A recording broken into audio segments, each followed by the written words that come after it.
নমস্কার, নিউজ 18 বাংলায় আপনাদের সকলকে স্বাগত। আপনাদের সঙ্গে রয়েছে আমি সোনিয়া। নিউজ 18 প্রাইমের শুরুতেই নজর রাখতে হচ্ছে এই মুহূর্তের বড় আপডেট। অবশ্যই আরজি করে সিবিআই, আরজি করে ডাক্তারি পড়ুয়াকে ধর্ষণ খুনের ঘটনা, এবং এই ঘটনায় আরজি করে তদন্তে এবার সিবিআই তদন্তের নির্দেশ দেওয়া হয়েছে হাইকোর্টের তরফ থেকে। কেস ডায়েরির নথি একেবারে কোর্ট রুমেই হস্তান্তর, সিবিআই কে হস্তান্তরের নির্দেশ হাইকোর্টের। জয়েন করে দেওয়া হবে কি হবে না?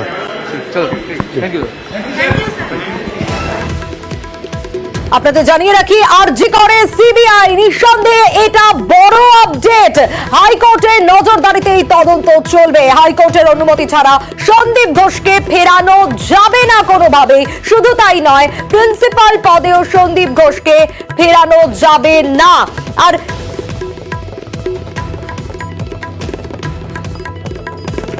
নজর রাখতেই হচ্ছে ইতিমধ্যে আরজি করে সিবিআই, এবং এই মুহূর্তের সবচেয়ে বড় আপডেট এটাই। আরো বিস্তারিত জানার চেষ্টা করব এই বিষয়ে অর্ণবের কাছ থেকে। অর্ণব, আরজি করে সিবিআই, কোনোভাবে কোনো সময় নষ্ট নয়, তদন্ত ভার সিবিআই এর হাতেই দিল হাইকোর্ট।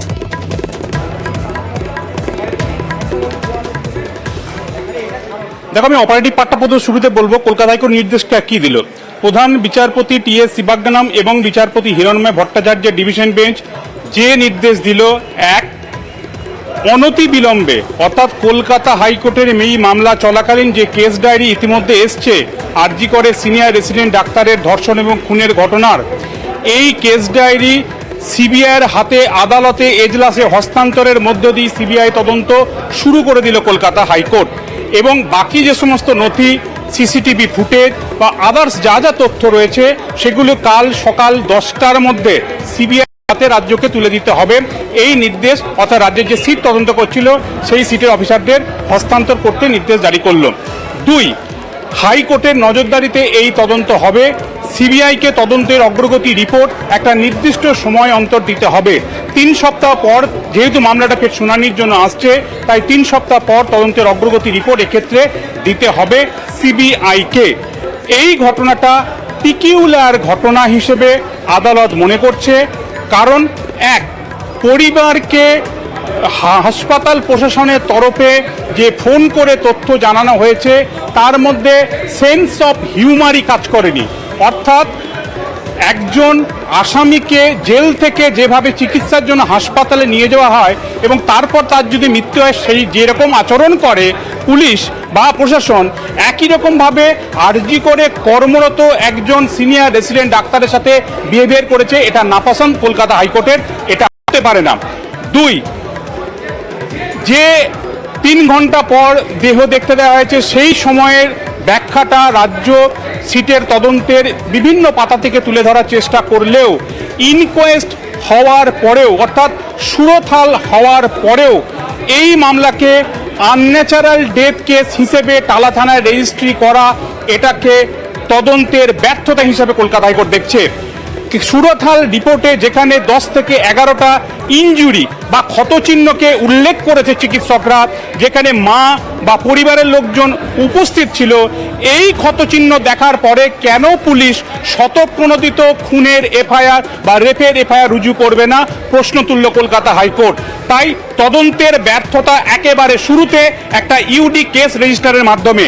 কলকাতা হাইকোর্ট বলল, প্রিন্সিপালের নাম ডাক্তার সন্দীপ ঘোষ, সেখানে একজন সুপারিনটেন্ডেন্ট রয়েছেন, সেখানে চেস্ট মেডিসিন ডিপার্টমেন্টের সিনিয়র রেসিডেন্ট ডাক্তার ছিলেন যিনি রেপ এবং মার্ডার হয়েছেন, সেই ডিপার্টমেন্টের এইচওডি রয়েছেন। এতজন আধিকারিক কর্তব্যরত একজন চিকিৎসকের মৃত্যুর পর তারা কেন থানাকে কমপ্লেন করলো না? তাহলে এই কমপ্লেন পাওয়ার জন্য পুলিশ কেন অপেক্ষা করছিল? এই যে আধিকারিকরা, হাসপাতালের প্রিন্সিপাল, সুপারিনটেন্ডেন্ট, চেস্ট ডিপার্টমেন্টের এইচওডি, এদেরকে রিওয়ার্ড করছিল রাজ্য? এই প্রশ্ন তুলেছেন খোদ প্রধান বিচারপতি। শুধু তাই নয়, এই পুরো ঘটনাটা ইনকোয়েস্ট হয়ে যাওয়ার পরেও যেখানে দেখা যাচ্ছে দেহের মাথা একদিকে, পা একদিকে, তার চোখ দিয়ে রক্ত বেরোচ্ছে মুখ দিয়ে, এই ঘটনা দেখার পরেও কেন কমপ্লেন পাওয়া পর্যন্ত অপেক্ষা করতে হলো, এই প্রশ্ন তুলছে কলকাতা হাইকোর্ট। কাজেই এই ঘটনাটা আর 5টা ধর্ষণ খুনের ঘটনার মতো নয়, এই ঘটনাটা পিকিউলার, একটা অদ্ভুত ঘটনা, যে ঘটনায় শুরু থেকেই কোথাও একটা ল্যাকুনা লেথার্জি দেখিয়েছে কলকাতা পুলিশের তদন্ত। তাই এই তদন্তভার তুলে দেওয়া হচ্ছে সেন্ট্রাল ব্যুরো অফ ইনভেস্টিগেশনের হাতে। শুধু তাই নয়, প্রিন্সিপাল তিনি পড়াশোনার কাজ দেখভাল করবেন, একাডেমিক কেস দেখভাল করবেন। সেই প্রিন্সিপাল পদত্যাগ দেওয়ার পর 4 ঘন্টার মধ্যে তিনি কি করে আরেকটা ক্যালকাটা ন্যাশনাল মেডিকেল কলেজে প্রিন্সিপাল পদে তার নোটিফিকেশন বেরোয় স্বাস্থ্য দপ্তর থেকে।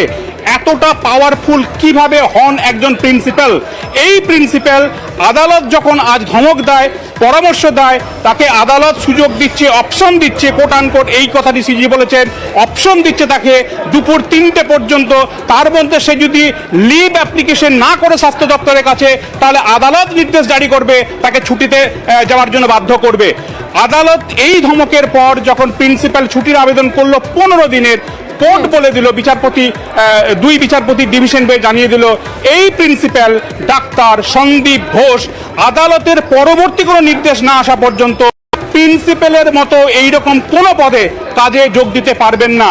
আর তার এই 15 দিনের লিভটাকে 15 দিনের লিভ নয়, এক্সট্রা অর্ডিনারি লিভ হিসেবে মঞ্জুর করে তাকে আপাতত ছুটিতে পাঠিয়ে দেবে।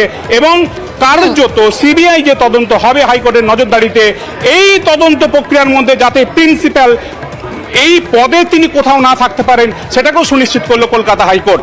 এর পাশাপাশি যেটা অত্যন্ত গুরুত্বপূর্ণ, এই ঘটনা ঘটার পর থেকে চিকিৎসক একই সঙ্গে যারা জুনিয়র ডাক্তার, যারা এমবিবিএস পড়ুয়া দিকে দিকে আন্দোলন করছেন। ফিরছি তার কারণ যে কথা অর্ণব বলছিল, হাইকোর্টের তরফ থেকে যে নির্দেশ, সেই নির্দেশের দিকে তো নজর অবশ্যই রয়েছে। গোটাটা বিস্তারিত জানালাম, কিন্তু আন্দোলন প্রত্যাহারের আহ্বানও কিন্তু প্রধান বিচারপতির তরফ থেকে জানানো হয়েছে। আন্দোলন যাতে প্রত্যাহার করা হয়, কারণ রোগী পরিষেবা যাতে স্বাভাবিক করা যায় সেই প্রস্তাবও এসেছে। আর এই বিষয়ে অর্ণব আরো বিস্তারিত জানাতে পারবে। অর্ণব, এক্ষেত্রে কি কি নির্দেশ এলো?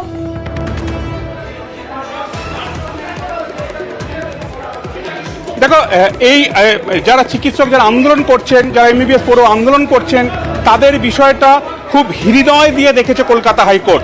তাই প্রধান বিচারপতির ডিভিশন বেঞ্চ তারা সরাসরি কোনো পর্যবেক্ষণ রাখেনি, সরাসরি আন্দোলনরত চিকিৎসক বা পড়ুয়াদের দিকে কোনো নির্দেশ দেয়নি, শুধুমাত্র আপিল করেছে।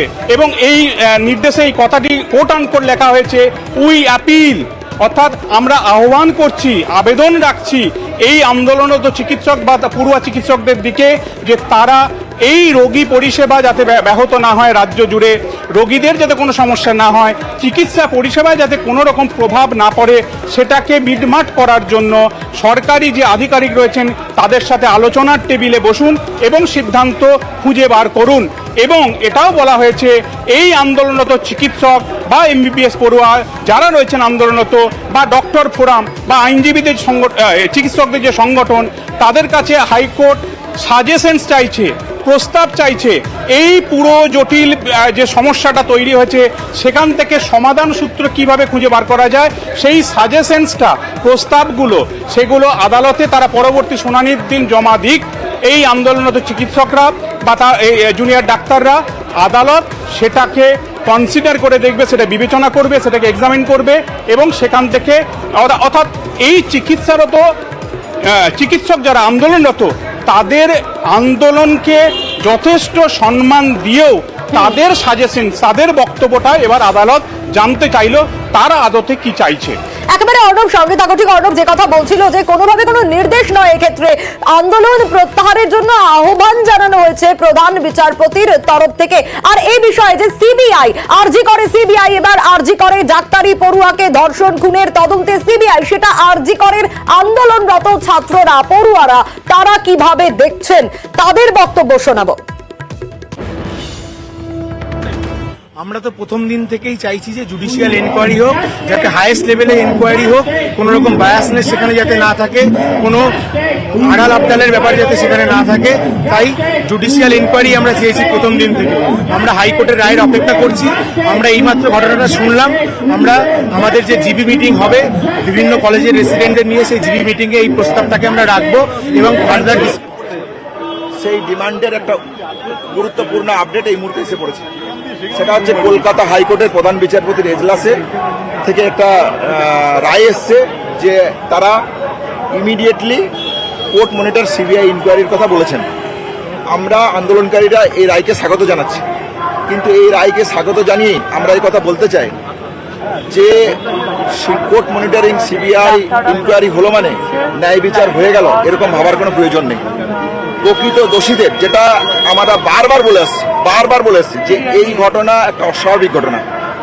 আমরা একটা প্রপার স্বাস্থ্য পরিষেবার সাথে যুক্ত, রোগী পরিষেবার সাথে যুক্ত।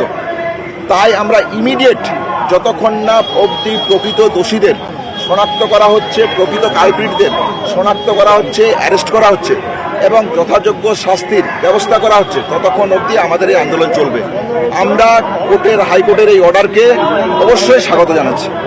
এর পাশাপাশি যেটা আজকের আপডেট, সেটাও আপনাদেরকে এর পাশাপাশি দিয়ে রাখতে চাই। আমি কর্মবিরতির যে আমাদের প্রশ্ন চলছিল, যতক্ষণ না অবধি এই যে আমাদের শুরুর প্রথমে ডিমান্ড, সেই ডিমান্ডের পাশাপাশি কলেজের ভিতরে লোকাল কলেজের সমস্ত কলেজের যা ইনভলভমেন্ট ছিল, কালকে আমাদের সমস্ত কলেজ জুড়ে একটা জিবি হয়েছে, সেখানে যাতে নিয়ার ফিউচারে এই ধরনের ঘটনা না ঘটে, তার জন্য প্রপার সিকিউরিটির ব্যবস্থা করতে হবে। এর সাথে সাথে আরেকটা আমাদের ডিমান্ড ছিল যে ফ্যামিলি কম্পেনসেশনের যে পয়েন্ট, এই লসটা আমরা আর ফিরে পাবো না, যা চলে গেছে তা তো চলে গেছে। তাহলে প্রপার কম্পেনসেশনের যে আমাদের আন্দোলনের মঞ্চ থেকে যা ডিমান্ড ছিল, এই ডিমান্ডগুলো যতক্ষণ না অবধি ফুলফিল হচ্ছে ততক্ষণ অবধি আমাদের কর্মবিরতি যেমন চলছিল সেভাবেই চলবে। এর পাশাপাশি আরেকটা পয়েন্ট আমি বলে রাখতে চাই, আমরা আমাদের ডিমান্ডের মধ্যে একটা অত্যন্ত গুরুত্বপূর্ণ পয়েন্ট যেটা ছিল যে আমরা পোস্টমর্টম রিপোর্ট দেখতে চাই আমাদের কমিটি রিপ্রেজেন্টেটিভের মাধ্যমে। আজ সকালে আমরা এখানে যিনি ছিলেন ডিসি নর্থ, তার সাথে আমরা কথা বলি, আমাদের রিপ্রেজেন্টেটিভ লিস্ট আমরা পাঠাই। স্টিল আমাদের ডিমান্ডের যেহেতু ছিল, আমরা স্টিল সিসিটিভি ফুটেজ এবং পোস্টমর্টম রিপোর্ট দেখতে চাই। আমরা কমিউনিকেট করেছি, তারা যে মুহূর্তে সময় দেবে আমাদের টিম রেডি, আমরা সেই মুহূর্তে দেখতে যাবো। এখন তো কলকাতা পুলিশ সিবিআই, তাহলে সিবিআই এর কাছেও কি দেখতে চাইবেন? কারণ সিবিআই কে সবকিছু হ্যান্ড ওভার করতে হবে। যদি হয় অবশ্যই আমরা দেখতে যাবো সিবিআই এর কাছে। একদম আমাদের আন্দোলনের ডিমান্ড তো এটা। আরেকটা বিষয়, আজকে সকালে আবেদন জানিয়েছি, আমাদের রিপ্রেজেন্টেটিভ লিস্ট পাঠিয়েছি, যে মুহূর্তে সময় দেবে আমরা সেই মুহূর্তেই দেখব। হাইকোর্টের তরফে আপনাদের কাছে আবেদন জানানো হয়েছে আপনারা যাতে রাজ্যের স্বাস্থ্য আধিকারিকদের সঙ্গে কথা বলে বসে একটা সমাধান করে এই কর্মবিরতি নিয়ে আপনারা একটা সিদ্ধান্ত নেন। আমাদের কর্মবিরতি নিয়ে স্ট্যান্ড খুব পরিষ্কার, প্রকৃত দোষীদের শনাক্ত করা, অ্যারেস্ট করা এবং শাস্তির ব্যবস্থা করা, যথাযোগ্য শাস্তির ব্যবস্থা করা। এরপরেও আমরা বলতে চাই, এর সাথে অ্যাসোসিয়েটেড যে ডিমান্ডগুলো ছিল সেগুলো রাখলাম, এই ডিমান্ডগুলো অ্যাচিভ হতে হবে। তার সাথে সাথে আমরা অলরেডি একটা জিবি মিটিং এর কল করার কথা ভাবছি। জিবি মিটিং এর সম্মিলিত ডিসিশনে যদি কর্মবিরতির প্রশ্ন আমরা রাখবো, যা ডিসিশন হবে, যা আপডেট হবে, সেটা আমরা আপনাদেরকে রিপোর্ট করব। কলকাতা হাইকোর্ট আজকে যেটা বলেছে যে পরবর্তী শুনানি না হওয়া পর্যন্ত সন্দীপ ঘোষ তিনি ন্যাশনাল মেডিকেলে জয়েন করতে পারবেন না। আমাদের ডিমান্ড খুব অত্যন্ত স্পেসিফিক এবং পরিষ্কার। যারা হায়ার অথরিটি রেসপন্সিবল ছিল, তারা কোনো রকম আনঅথরাইজড পোস্ট এবং কোনো রকম অ্যাডমিনিস্ট্রেটিভ পোস্টে তাদেরকে রাখা যাবে না। আমরা এই ডিমান্ড এখনো রাখছি। এটা ইংলিশ